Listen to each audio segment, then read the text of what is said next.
बढ़ चढ़ कर हिस्सा लिया, जिसके वो मुबारकबादी के मुस्तहिक हैं। और साथ ही साथ जहाँ तक कश्मीर के साथ ताल्लुक रखने वाली कॉन्स्टिट्यूंसीज हैं, उनका जो प्रोसेस है वो शुरू होने वाला है। उसमें अनंतनाग राजौरी कॉन्स्टिट्यूंसी के बारे में सुनने में आया है, चर्चा है कि कुछ लोग चाहते हैं कि ये मौखर हो जाए। रीशेड्यूलिंग के लिए उन्होंने मुतालबा किया है इलेक्शन कमीशन से। मेरी नज़र में ये नाइंसाफ़ी होगी अगर ऐसा किया गया। रास्ते बंद हो जाते हैं 2 दिन 3 दिन, ये आज की बात नहीं है, पहले भी ऐसा हुआ करता आया है, होता आया है। और मुल्क के दीगर हिस्सों में भी कई ऐसे भी इलाके हैं जहां सड़कें नहीं हैं, दूर दराज इलाके हैं, तब भी कोई बहाना नहीं है इलेक्टोरल प्रोसेस को रीशेड्यूल किया जाए। और जहां तक इस कॉन्स्टिट्यूंसी का ताल्लुक है, इसके और भी रूट्स हैं मुगल रूट के अलावा। और हमारी नज़र में ऐसा इसलिए किया जा रहा है क्योंकि एक पार्टी बीजेपी का जहां तक ताल्लुक है, वो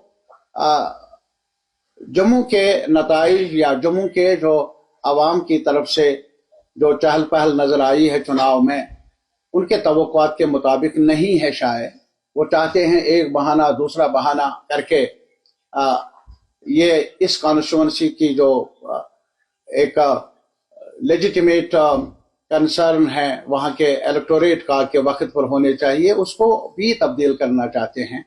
ऐसा ना हो, हमारा मुतालबा है इलेक्शन कमीशन ऑफ इंडिया से। और हमें डर है कि अगर ऐसा किया गया तो क्रेडिबिलिटी जो है, एतबारियत जो है कमीशन की, वो मुतासिर होगी। इस वजह से CPM मुतालबा करेगी। CPM और भी जो भी लोग हैं उनसे भी, पॉलिटिकल पार्टीज उनसे मुतालबा, उनसे गुजारिश कर लेगी कि हमें एक साथ मिलकर इलेक्शन कमीशन से रुजू भी करना चाहिए। कुछ पार्टियों ने रुजू किया, और अगर ज़रूरत पड़े, अगर ऐसा हुआ तो अदालत आलिया का भी रुजू करने में हम झिझक महसूस नहीं कर लेंगे अगर ऐसा हुआ। दूसरा, जहाँ तक ताल्लुक है हमारे मामला का, अभी आप देख लीजिए कि ये पीक सीजन है, जनवरी फरवरी मार्च अप्रैल, और अमूमन जो पानी की दस्तयाबी होती है, आबी वसाइल जो हैं, और बिजली जनरेट करने में ये मौसम काफ़ी मददगार साबित होता है। और इन्हीं महीनों में आज ये कहा जाता है कटौती करने के बारे में, और इन्हीं महीनों में आज 10-10 घंटे बिजली देने का जो वादा है वो पूरा होता नहीं है।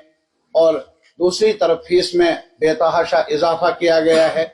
मैं होम मिनिस्टर से भी ये कहूँगा, क्योंकि वहाँ से हुक्मनामा जारी होता है बिजली के बारे में भी, कि उन्हें सोचना चाहिए क्या हमारे 3 दरिया इंडस वाटर ट्रीटी के तहत पाकिस्तान के हवाले किए गए, और रंगाराजन कमीशन ने सिफारिश की थी कि उसका मुआवजा मिलना चाहिए जम्मू कश्मीर को, जो सेंट्रल ग्रिड से और ज्यादा पावर मिलना चाहिए। लेकिन इसके बरक्स आज कटौती की जा रही है। क्या ये अच्छे दिन की अलामत है? यह हमारा सवाल है इस सरकार से। और दूसरा, इसी के अलावा अभी फर्स्ट फेज सेकंड फेज हुआ पूरे देश के अंदर, लग रहा है कोई वेव नहीं है, जैसा कि चर्चा था 400 पार 370 पार, ये सारा नैरेटिव लग रहा है पंक्चर हो रहा है। और इसी वजह से एक परेशानी की सूरत हाल पैदा हुई है।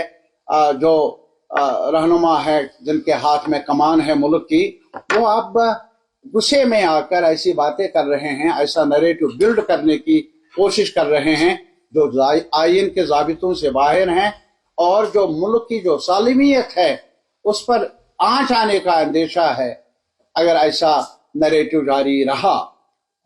वोट आए ना आए, लेकिन ज़ाबितों के अंदर हर पार्टी को, हर रहनुमा को चलना होगा, और इस बात का ध्यान रखना होगा कि इलेक्शन आते हैं जाते हैं, लेकिन मुल्क की सालिमियत बका बरकरार रहे, मुल्क की वहदत बरकरार रहे, कम्युनिटीज का के अंदर इंतशार ना फैले, किसी और एक कम्युनिटी को टारगेट ना किया जाए। वो भी शहरी का दर्जा रखते हैं, उनको भी अधिकार वही है जो और लोगों को है। तो इस वजह से नफरत की दीवारें कम करने का सवाल है, आज का एजेंडा है, जिसका इजहार किया है इंडिया ब्लॉक ने अपने मैनिफेस्टोज में अलग अलग पार्टियों ने, और ये अहद किया है कि हमारा मिशन रहेगा कॉन्स्टिट्यूशन को बचाना, जिसकी बुनियाद सेकुलरिज्म है, भाईचारा है, जिसमें कम्युनिटी के बुनियाद पर इम्तियाज का सवाल नहीं है, जिसके बुनियाद है आपसी भाईचारे को, रवायात को कायम रखना। और इसके अलावा जो हमारी शनाख्त है हमारे मुल्क की, वो मुल्क है कि एक फेडरल ढांचा है, यहाँ तमिलनाडु के भी है अलग बोली बोलने वाले, बंगाल के भी है अलग बोली बोलने वाले, अलग धर्म मानने वाले, मजहब मानने वाले, अलग जात मानने वाले, लेकिन एक साथ मिलकर ये जिंदगी का सफर तय करना है। इसी का नाम भारत है, इसी का नाम हिंदुस्तान है। अगर इसमें आँच आ जाए, मुल्क की आँच आ जाएगी।